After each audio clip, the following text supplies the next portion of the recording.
buenas noches, una semana más nos encontramos en el despacho de Pedro Beltrán, desde donde les ofrecemos el programa Pedro Beltrán Informa, y como les anunciábamos la pasada semana, continuamos hoy hablando de la India en la actualidad, y vamos a comenzar, igual que lo hicimos la pasada semana, con Moses Beltrán. ¿Qué tal, Moses? ¿Cómo estás? Muy bien, buenos días. Buenos días, y bueno, pues vamos a hablar de Gandhi. A mí me gustaría que me contaras quién fue Gandhi en su juventud, una figura histórica tan importante. Bueno, Gandhi también se considera una persona muy famosa por conseguir la independencia de la India cuando la tenían los británicos y por crear la filosofía de la no violencia.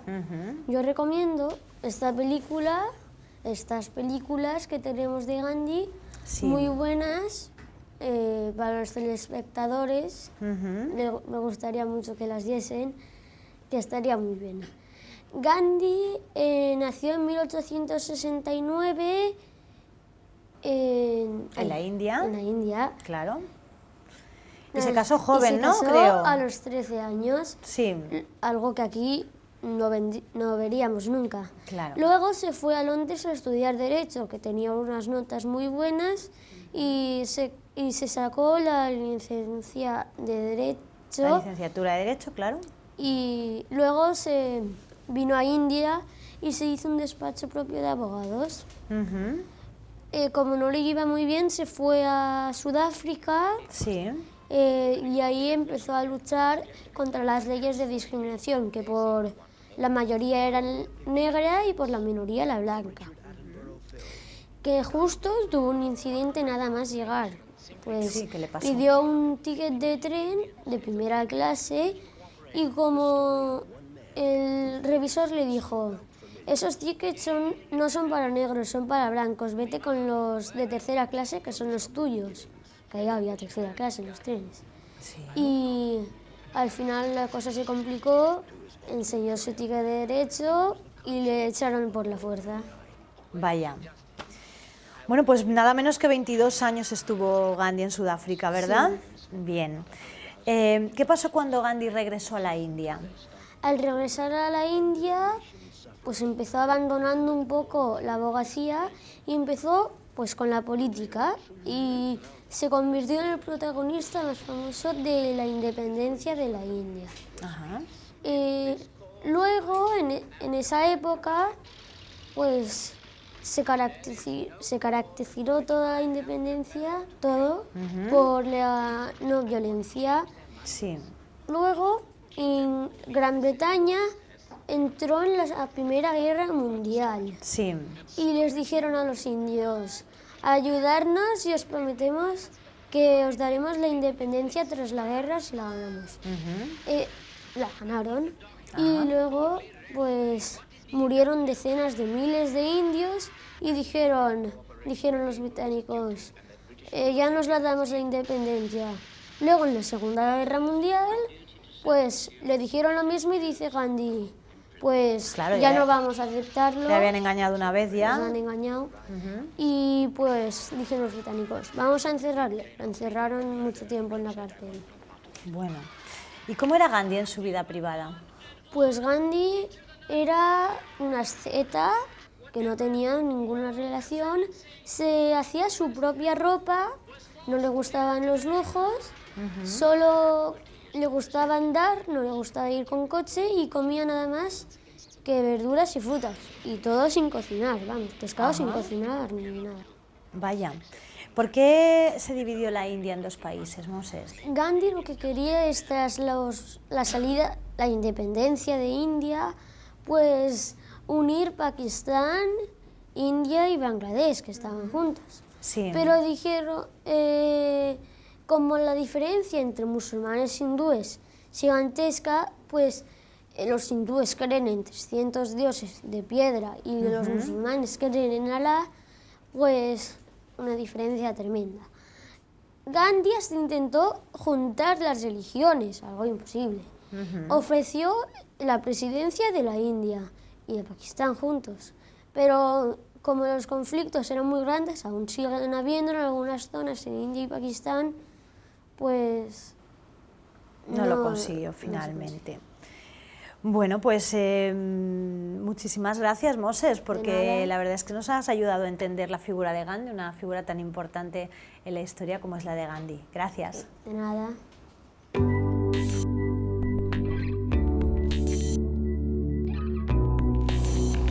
Bien, pues continuamos y lo vamos a hacer hablando de los niños en India, y para ello nos va a ayudar Theodora Beltrán. ¿Qué tal, Theodora? Bueno, cuéntanos, ¿cómo es la vida de los niños en India? Pues nacer como un niño en la India es una lotería, ya que todo depende de la casta en la que nazcas. Este sistema se sigue dividiéndose de hace como unos 2500 años. Los niños en la India no son como los que tenemos en España, que corretean por las calles, les pillan los policías. Sí. Y ¿Qué pasa con la religión? ¿Que apoya la igualdad o no la apoya? no, este sistema de castas apoya a la desigualdad social, y en cambio el budismo apoya a la igualdad social. El budismo es una religión muy tranquila y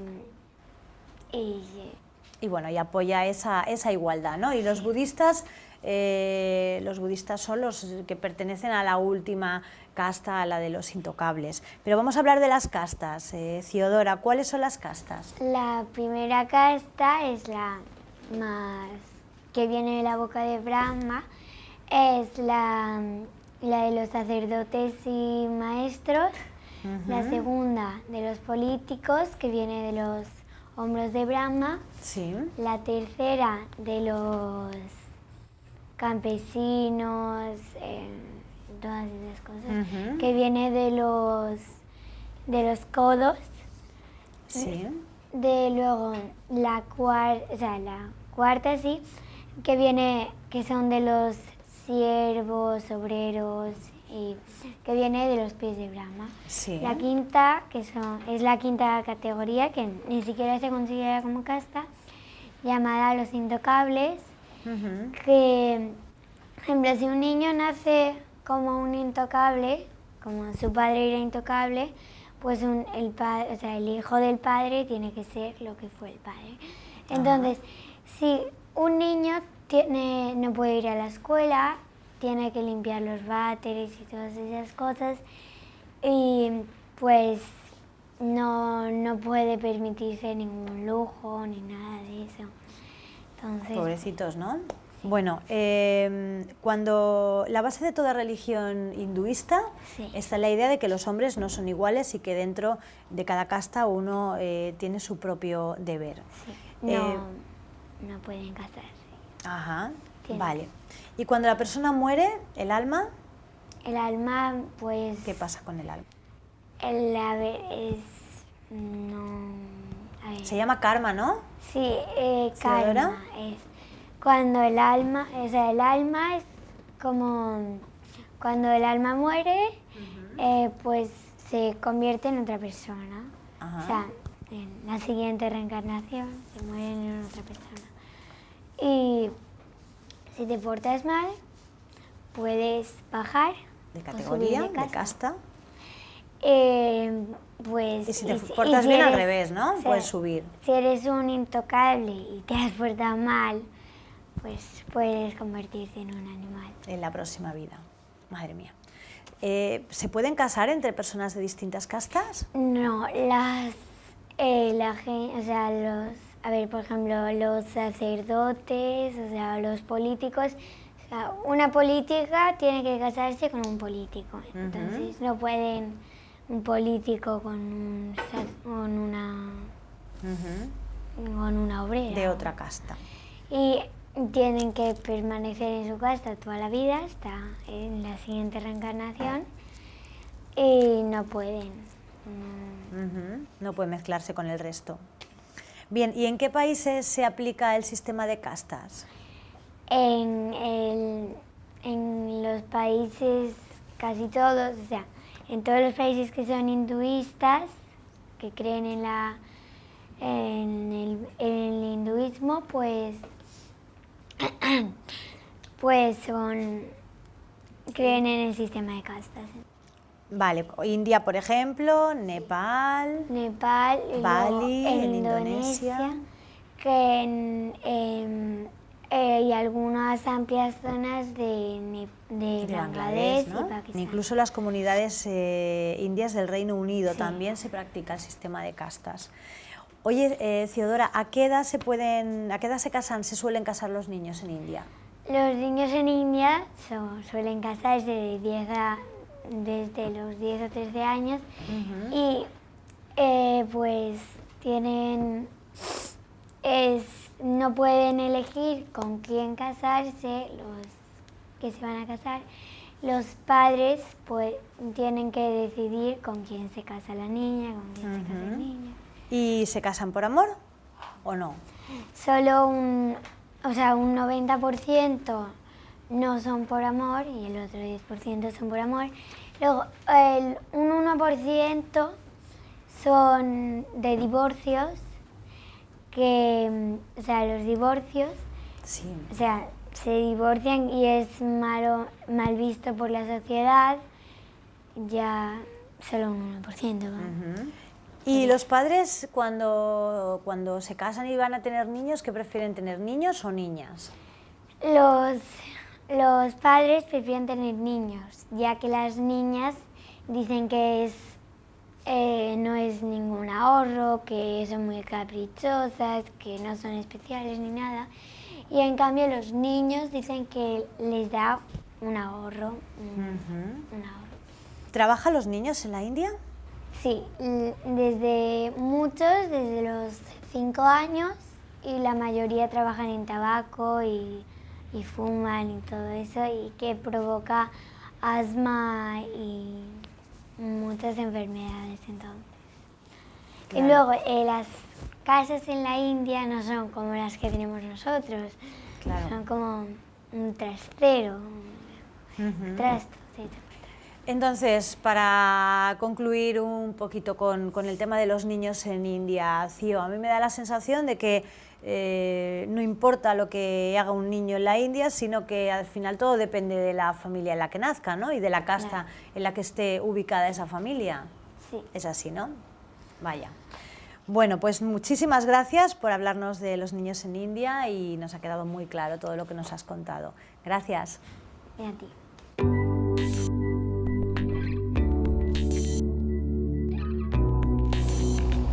Continuamos y lo hacemos en este caso con Carolina Andrés. ¿Qué tal, Carolina? ¿Cómo estás? Hola, bien, gracias. Bueno, me gustaría que me hablaras de la democracia en India. Pues India es una unión de 28 estados federados. Se trata de la democracia más grande del mundo, contando con 814 millones de votantes. Y bueno, cuenta con un sistema multipartidista y un marco de libertades públicas que aseguran la celebración periódica de las elecciones. Ah, muy bien. ¿Y cuánto se puede llegar a prolongar el proceso electoral en India? Pues bueno, las votaciones pueden durar hasta 10 días y el proceso electoral en total hasta 5 semanas. Esto se debe, claro, a la distribución del material electoral por toda esta inmensidad que es India, hasta los rincones bueno, por el Himalaya, los altos picos del Himalaya, hasta islas remotas del Índico. Pues claro, Sí. lleva mucho tiempo. Claro.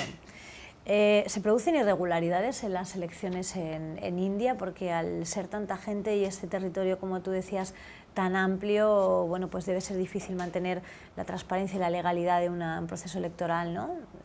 Pues sí, así es. Bueno, en principio podría decirse que las elecciones son limpias, pero la verdad es que las irregularidades son cometidas sobre todo por los propios políticos, los partidos políticos, que como les gusta hacer regalos a los votantes para que les voten.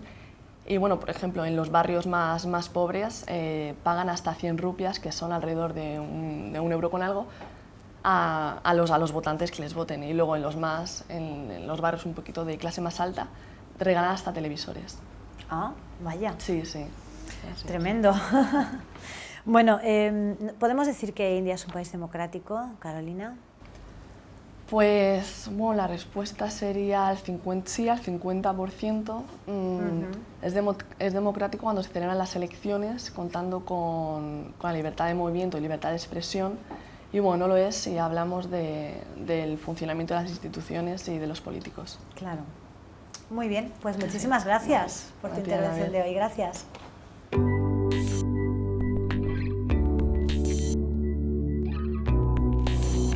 Bien, pues encaramos ya la recta final de nuestro segundo programa sobre India y lo hacemos, como no, con Pedro Beltrán, presidente de la Asociación Europea de Abogados. Pedro, ¿qué tal? Muy bien, buenas noches y gracias por venir. Buenas noches. Bueno, cuéntanos cuál es el despliegue que has preparado hoy para este segundo programa de India. Sí, el despliegue hace referencia a la India, en sentido amplio, el subcontinente indio. Tenemos las banderas de India, Pakistán, Nepal, Bangladesh y la bandera del Reino Unido. Historia, la historia del Reino Unido, muy ligado con la India, mitos y leyendas de la India, una película de Bollywood sobre el más famoso emperador indio, Ashoka. Tenemos música, la sinfonía Turangalila de Messiaen, la palabra Turangalila significa en sánscrito, antiguo idioma de la India, alegría y amor. Tenemos óperas de tema indio, Lagme de Delibes, Padmavati de Russell, Los pescadores de perlas de Bizet, más conocido por su ópera Carmen. 3 libros sobre los 3 países del subcontinente indio, India, Pakistán y Bangladesh. Sí. Parsifal de Wagner, porque es una ópera que mezcla elementos cristianos con elementos budistas surgidos de la India y concretamente con el tema de la reencarnación. Y luego un despliegue religioso. El despliegue religioso hace referencia a las distintas religiones de la India. El budismo, religión originaria de la India, el hinduismo con uno de sus textos sagrados, el Corán y los musulmanes, que es la religión de Pakistán y Bangladesh y en parte de la India, cristianos, porque hay muchos cristianos en la India, y por último los libros de Moisés, la Torá judía, porque también en la India tuvo una inmigración judía muy importante desde los inicios de la expulsión de los judíos después de la conquista por Roma de Israel. Y finalmente 3 películas de tema muy actual. Slumdog Millionaire, que preside nuestro programa, es una película preciosa, de amplísima recomendación para todos los telespectadores, del año 2008, que ganó los Oscars en 2008, sí. 8 Oscars ganó, incluido el de Mejor Película. Salam Bombay es una película sobre el drama de los niños en la India, y Water es una película de Deepa Mehta, que tiene varias películas sobre la India, preciosas todas ellas, y esta hace referencia al drama de las viudas en la India. Y cerrando en el centro, Satyagraha, que es una ópera de Philip Glass sobre Gandhi y concretamente sobre la época de Gandhi en Sudáfrica y el inicio de su maravillosa filosofía de la no violencia. Hablando de Gandhi, nos ha hablado Moses hace un momento de la figura de Gandhi, pero a mí me gustaría saber cuál es tu opinión sobre Gandhi. Gandhi es uno de los grandes filósofos de la humanidad. Gandhi era un abogado brillante, que ejerció como tal en Bombay y luego en Sudáfrica, en su larga estancia en Sudáfrica, y desde luego consiguió algo memorable, que es echar a los ingleses sin sangre. Es una de las primeras guerras ganadas sin sangre, ojalá todas se ganaran así. Y de Gandhi también me parece memorable algo que desgraciadamente no consiguió. Gandhi era hinduista, pero Gandhi apoyó la unidad de la India. Sí. La unidad de la India, para los telespectadores lo entiendan, cuando estaba en el Imperio Británico, India era una unidad completa. Y eso que era una unidad, hoy son 3 países.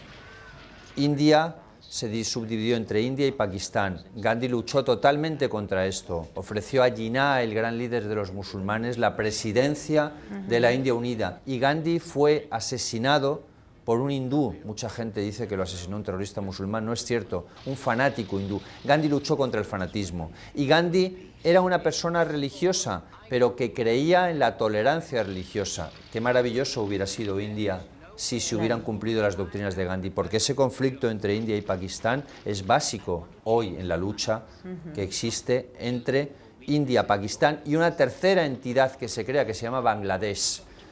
¿Por qué surge Bangladesh? Porque ligado con tu pregunta de Gandhi, Gandhi quería la unidad y era lo lógico, porque los musulmanes y los hindúes estaban mezclados, pero había una mayoría musulmana en los dos extremos. O sea, en lugar de estar en el centro, en la izquierda del mapa había mayoría musulmana y en la derecha del mapa también mayoría.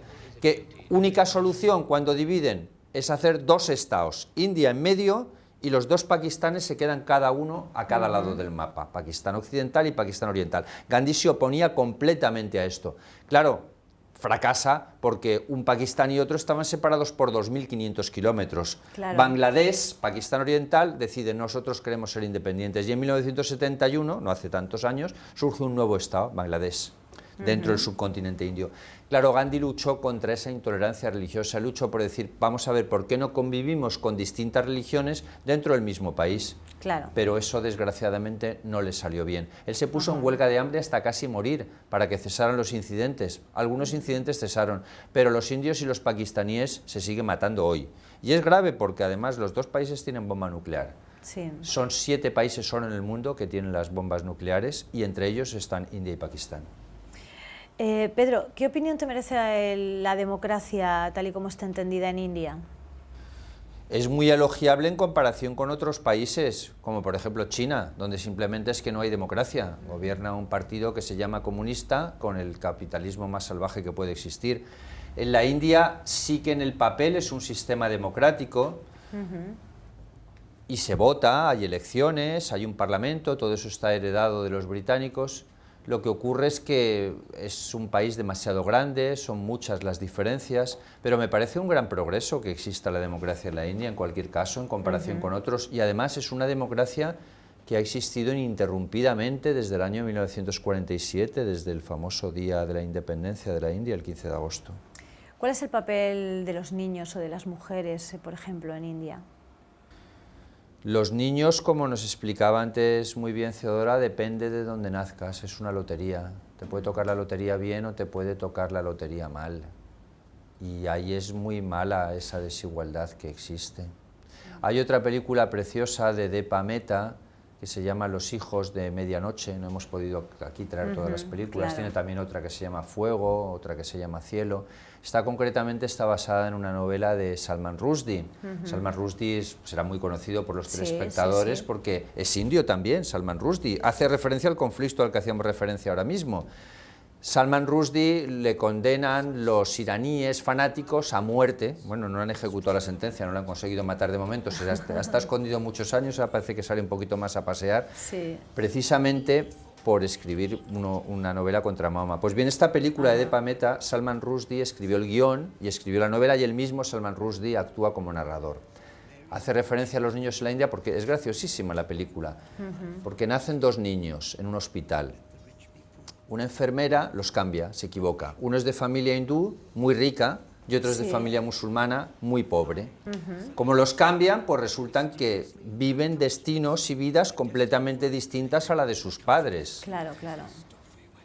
¿Qué surge de ahí? Pues todos los conflictos, no voy a contar la película entera a los telespectadores, pero ahí se ve la enorme diferencia que tiene que nazcas en un sitio o en otro. Porque si tú naces musulmán en la India ya tienes un gran problema y te acabarás yendo a Pakistán, como le ocurre en esta familia.